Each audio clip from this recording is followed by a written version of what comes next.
Need to give access to your automation project, but not too much?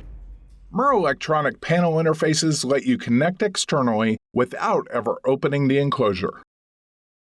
In this video, we'll show you how to install one, so you can give your users access to the system without giving access to your system. Since we'll be cutting a hole in the enclosure, the first thing to decide is what connections you want to include. Automation Direct has 9 insert combinations, including connections for RJ45, RJ12, 9 and 15-pin D-sub, USB, as well as power. As long as one of those inserts have the connections you need, you're all set. If you're not sure which combination is best, the double frame housing gives you the flexibility to mix and match. When you've decided which inserts you need, pull out the documentation included in the interface frame. On page 2, it gives exact dimensions for the cutout. In order to install the housing securely, the hole must be cut as precisely as possible. Pull out the housing and lift the front cover. Here you'll see 3 screws. These are each attached to several securing tabs, which will secure the housing to the enclosure. Loosen the screws until the tabs move freely and are horizontal. Once the housing is in place, tighten the screws until the tabs reorient and the housing is secure. Be sure not to over-tighten. Holding the insert upright, the top has 2 tabs, but only one on the bottom.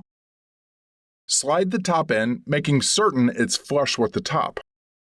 Keeping pressure on that top, push the bottom in until you hear a loud click. This indicates it's secure. Now looking at it from the back, you'll see it secured itself with the 3 tabs, protecting it from being removed from the outside.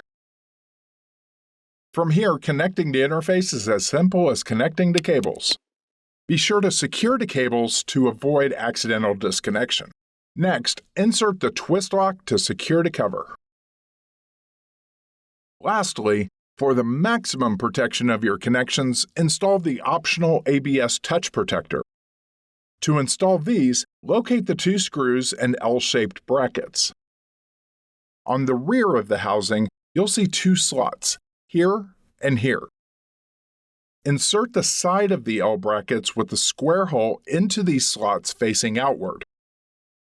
Push in until you hear it click into place. Feed the cables through one of the slots on the touch protector. Lastly, place it over the housing, smaller side down, and secure it with the included screws. And that's it! You've now installed your Murrelektronik Panel Interface and can easily connect to your system without opening the enclosure. As always, if you need help, our award-winning support team is ready to assist. Thanks for watching. For more solutions like this, visit AutomationDirect.com. Click here to subscribe so you don't miss out on any future tutorials, new products, or other Automation Direct videos.